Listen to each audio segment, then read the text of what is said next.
Assalamualaikum warahmatullahi wabarakatuh. Di sini saya akan mempresentasikan tugas matkul jalan rel yang diampu oleh Bu Farida.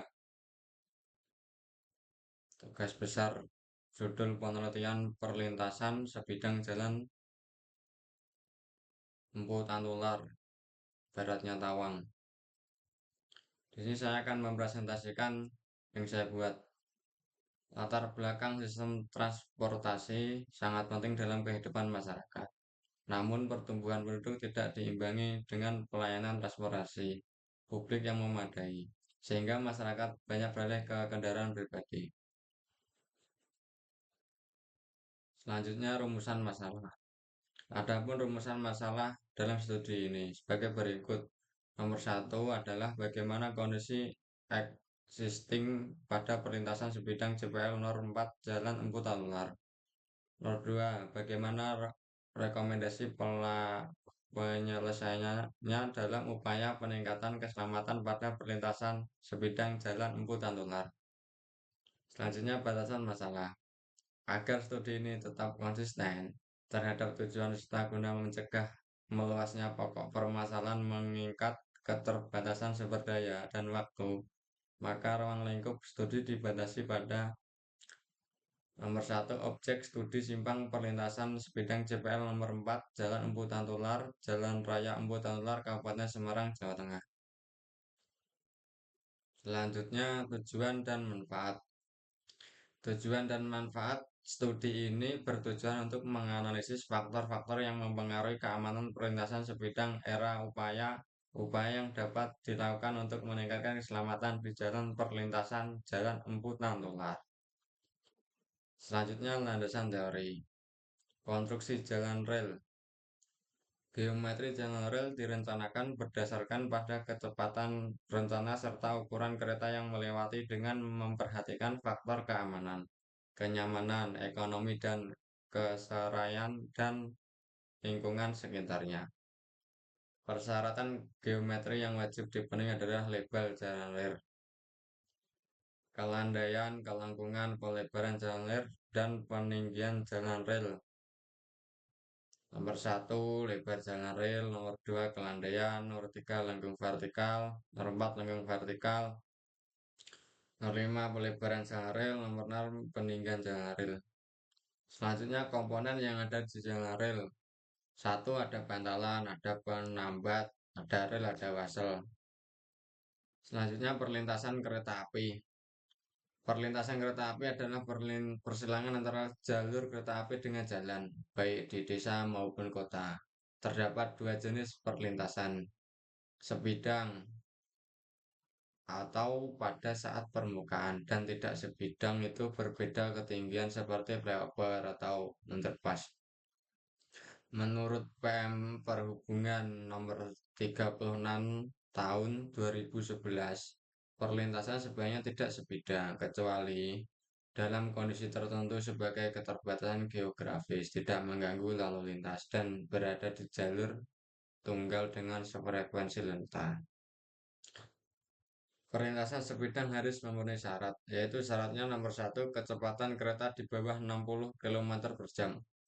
Yang kedua, headway antar kereta minimal 30 menit. Yang ketiga, jalan yang melintas adalah kelas 3. Yang keempat, jarak antar perlintasan minimal 800 meter.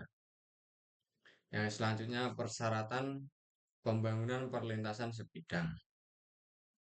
Di Peraturan Menteri Perhubungan nomor 36 tahun 2011 tentang perpotongan atau persinggungan antar jalur kereta api, antara lain yaitu nomor 1, permukaan jalan harus satu level dengan kepala rel dengan toleransi 0,5 cm. Ada pula terhadap permukaan datar sepanjang 60 cm diukur dari sisi terluar jalan rel. Yang selanjutnya, prasarana jalan dan kereta api pada perlintasan sebidang. Perlintasan sebidang antara jalan rel dengan jalur kereta api memiliki prasarana yang wajib dilengkapi berupa rambu dan marka lalu lintas serta lampu isyarat dan lampu perlintasan.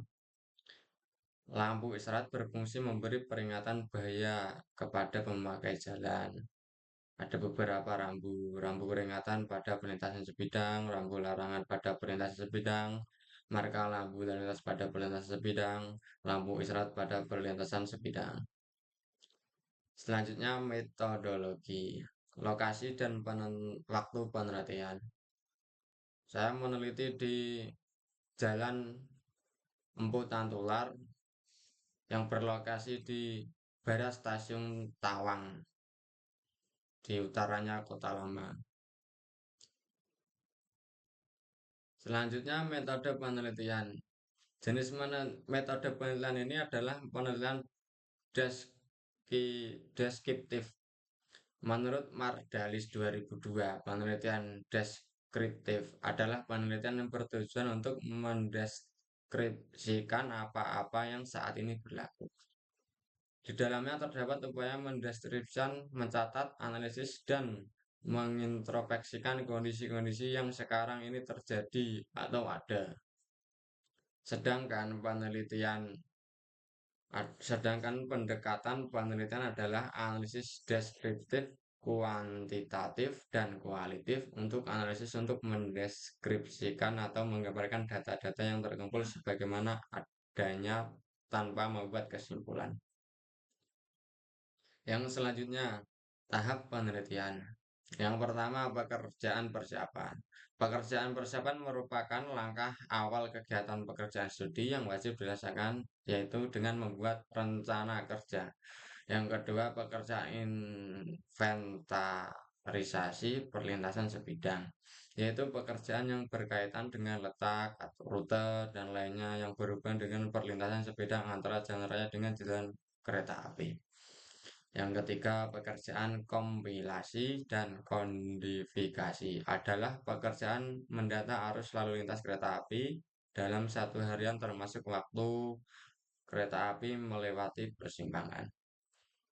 Yang terakhir, pekerjaan survei merupakan pekerjaan yang meliputi geometrik perlintasan sebidang dalam survei lalu lintas.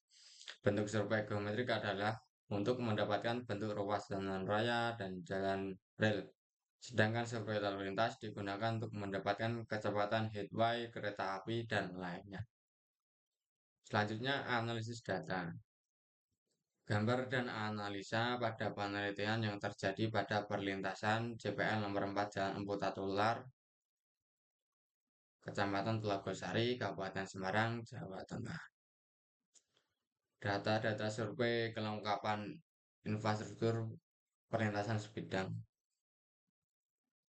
Di dalam perlintasan Jalan Empu Tantular yang nomor A, nomor 22 adalah rambu peringatan perselangan datar dengan lintasan kereta api berpintu seperti ini. Di sana tidak ada.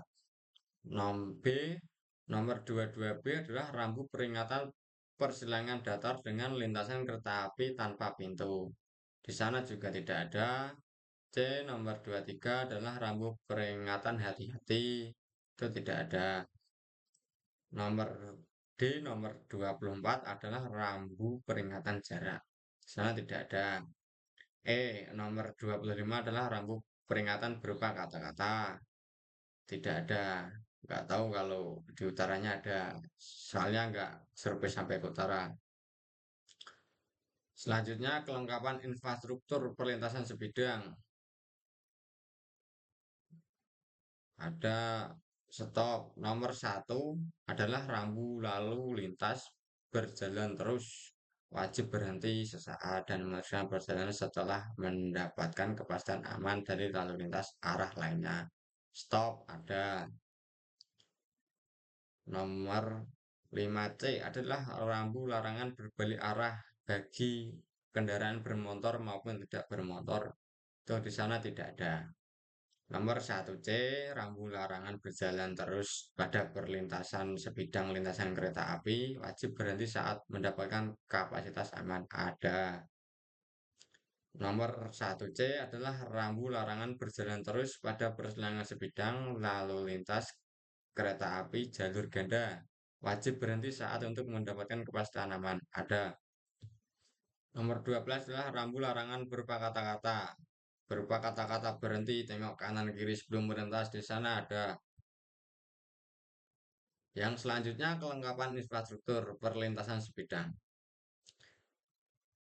A. Marka membujur pada garis utuh sebagai larangan kendaraan untuk melintasi garis tersebut. Tidak ada. Marka melintang adalah garis melintang batas wajib berhenti kendaraan sebelum melintas jalur kereta api. Di sana tidak ada. C. Marka lambang adalah tanda lambang yang dilengkapi dengan tulisan KA kereta api. Sebagai tanda peringatan ada perlintasan dengan jalur kereta api. Ada. Peta pengaruh adalah sebagai bangunan yang memiliki lebar 25 cm dengan tinggi 4 cm berfungsi agar pengguna jalan menurunkan kecepatan sebelum memasuki persimpangan sebidang. Tidak ada.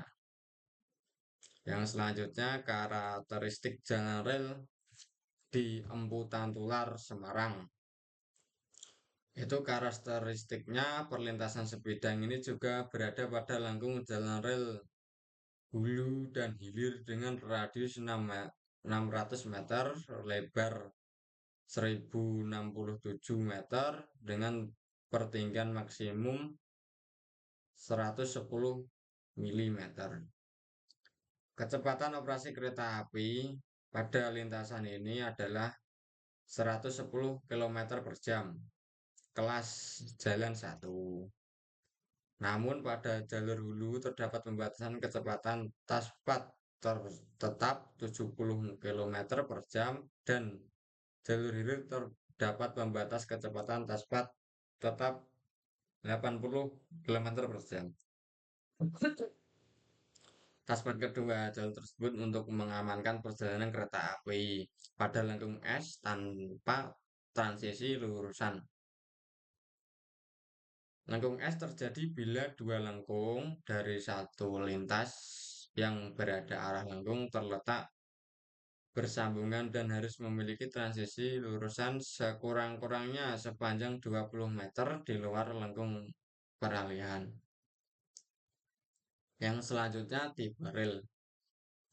Tipe rel di Indonesia terdapat jenis utama batang rel yang umum digunakan yaitu ada R42, ada R50, R54, dan R60. Di mana R menunjukkan berat per meter atau kilogram per meter dari batang rel tersebut. Misalkan R15, berarti batang rel tersebut memiliki berat 54 kilogram per meter. Perbedaan tipe batang rel ini mempengaruhi beberapa aspek, seperti satu, kapasitas maksimal tekanan atau X-load yang terdapat tanggung oleh rel saat kereta api melintas. Yang kedua, kecepatan maksimal yang diizinkan untuk kereta api melintasi rel tersebut. Ada jalan Putantular, itu dia memakai rel R54 seperti data-data di sini karakter tinggi relnya 1,159, lebar kaki 140, lebar kepala 70, tebal badan 16, tinggi kepala 49, tinggi kaki 30, jarak tepi bawah kaki rel ke GRS horizontal dari pusat lengkung badan rel adalah 74,97. Jari-jari lengkungan badan rel 508,5, luas penambang 69,34, berat rel 54,43, moment inersia terhadap sumbu X 2,346, jarak tepi bawah kaki rel ke garis netral 76,20. Yang selanjutnya tipe bantalan. Bantalan rel adalah landasan rel bertumpu dan diikat dengan penghambat rel karena itu harus cukup kuat untuk menahan beban kereta api berjalan di atas rel. Bantalan dipasang melintas rel pada jarak antara bantalan 0,6 meter atau 60 cm. Bantalannya seperti ini yang digambar. Yang kedua, penambat rel. Fungsi dari penambat rel adalah untuk mengikat batang rel pada bantalan sehingga kedudukan rel tetap kokoh, tidak bergeser, menahan sesuai rel untuk meredam getaran, dapat merusak bantalan beton. Tipe penghambat yang dipilih pada roda jenis bantalan digunakan serta karakteristik dari batang rel tersebut seperti ini. Yang ketiga, yang selanjutnya, bezel. Bezel adalah konstruksi di jalan rel berfungsi sebagai tempat menyimpang jalan rel dari satu spur ke spur lainnya juga untuk menghubung satu spur ke beberapa spur lainnya. Bezel yang terpasang di stasiun Tawang itu seperti gambar di bawah ini. Yang selanjutnya sambungan rel. Sambungan sambungan juga sambungan plat. Sambungan plat diikat dengan mur dan baut seperti ini. Yang kedua ada sambungan las. Sambungan las yaitu pengelas dengan reaksi eksotermik antara bubuk aluminium dengan bubuk besi oksida yang menghasilkan baja lembur yang kemudian ditekankan pada cetakan yang akan dilas. Seperti kayak ini dilas. Yang selanjutnya identifikasi hazard atau bahaya adalah sesuatu yang dapat menyebabkan terjadinya resiko beberapa hayat pada perlintasan sebidang JPL nomor 4 Jalan Emputan Tular antara lain yaitu nomor satu di beberapa titik jalan perlintasan terdapat aspal yang mengelupas sehingga belas gericak pada jalan rel berserakan berpotensi kecelakaan pada pengguna sepeda motor. Yang kedua, kereta api melintas jalan perlintasan bersama dengan terjadinya puncak kemacetan di jalan sehingga sulit bagi petugas untuk menutup palang pintu. Yang ketiga, belum lengkapnya rambu-rambu jalan atau antara lain peringatan hati-hati, lampu larangan putar balik, marka lambang KA, tanda bahwa ada perlintasan jalur kereta api. Yang keempat, terdapat rel aus pada rel bagian pada lengkung jalan rel berpotensi anjlokan kereta api. Rekomendasi dari kelompok kita ada beberapa rekomendasi di Jalan Emputan Tular. Yang pertama, melakukan perbaikan aspal pada jalan perlintasan oleh Dinas PU dengan berkoordinasi dengan PT KAI terkait jadwal perjalanan kereta api. Kedua, penjaga pintu perlintasan menutup palang lebih awal sebelum melewati perjalanan kereta api. Yang ketiga, melengkapi rambu-rambu jalan oleh dinas terkait dan juga perlu kesadaran pengguna jalan untuk mematuhi rambu-rambu yang ada mendahulukan kereta api lewat. Keempat, mengganti material rel aus dan rel R54 bekas layak pakai atau rel R54 baru. Diperlukan sosialisasi terkait bahaya pada perlintasan sebidang dengan pihak-pihak terkait. Yang terakhir, dibangun pos penjaga atau pintu perlintasan karena di sana tidak ada pos. Sudah selesai. Terima kasih. Mohon maaf kalau ada salah.